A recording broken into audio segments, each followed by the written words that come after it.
സാമൂഹ്യ സേവന ജീവകാരുണ്യ രംഗത്ത് സ്തുത്യർഹമായ സേവനം ചെയ്തുകൊണ്ടിരിക്കുന്ന പഴംകുളങ്ങര അൽ അമീൻ സാധു സംരക്ഷണ കമ്മിറ്റി 2026 റംസാൻ റിലീഫിന്റെ ഭാഗമായി ഏഴൂർ മതിലിങ്ങൽ മുത്തൂർ പഴംകുളങ്ങര ഏരിയയിൽ നിന്ന് തിരഞ്ഞെടുക്കപ്പെട്ട 100 സഹോദരിമാർക്ക് നമസ്കാരക്കുപ്പായം, മുസല്ല, മുസ്ഹഫ് അടങ്ങിയ കിറ്റുകൾ വിതരണം ചെയ്തു. മതിലിങ്കൽ അൽമദ്രസത്തുൽ ഇസ്ലാമിൽ വെച്ച് നടന്ന പരിപാടി Tirur sub collector Dileep K Kanikkara ഉദ്ഘാടനം ചെയ്തു. പുളിക്കൽ ഹംസ, കെ പോക്കർ ഹാജി, ടി സൈനുദ്ദീൻ, നാലകത്തെ സക്കരിയ, പുന്തല ഷമീർ ബാബു, പി ഹനീഫ, കീഴടത്തിൽ അബ്ദുറഹ്മാൻ, ഉബൈദ് കല്ലിങ്ങൽ റഷീദ് എന്നിവർ സംസാരിച്ചു. റംസാൻ റിലീഫിന്റെ രണ്ടാം ഘട്ടം ഫെബ്രുവരി 21 രാവിലെ 10 മണിക്ക് പാലക്കാട് നെന്മാറ, പോത്തേണ്ടി, അയലൂർ എന്നിവിടങ്ങളിൽ നിന്ന് തിരഞ്ഞെടുത്ത 100 സഹോദരിമാർക്ക് സേഫ് വാലി കമ്മിറ്റിയുടെ ആഭിമുഖ്യത്തിൽ നമസ്കാരക്കുപ്പായം അടങ്ങിയ കിറ്റുകൾ വിതരണം ചെയ്യുന്നതാണ്. മൂന്നാം ഘട്ടം മാർച്ച് ആദ്യവാരത്തിൽ തവനൂർ പ്രതീക്ഷാഭവനിലെ അന്തേവാസികൾക്കുള്ള പുതുവസ്ത്ര വിതരണം തവനൂർ പ്രതീക്ഷാഭവനിൽ വെച്ച് നടക്കുന്നതാണ്. റിലീഫിന്റെ നാലാം ഘട്ടം പഴംകുളങ്ങര മേഖലയിലെ തിരഞ്ഞെടുക്കപ്പെട്ട 100 കുടുംബങ്ങൾക്ക്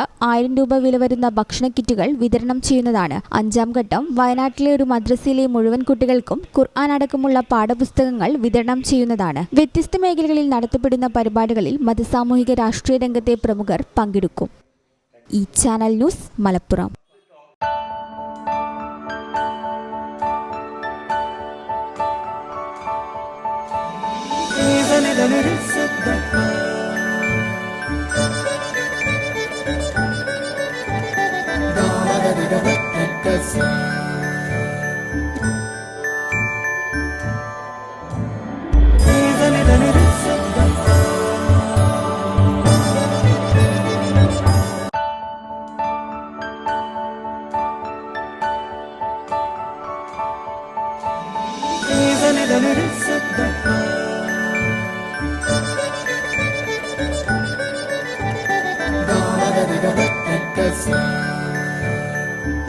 Qatar golden diamonds, Calicut road, Valanchery main road.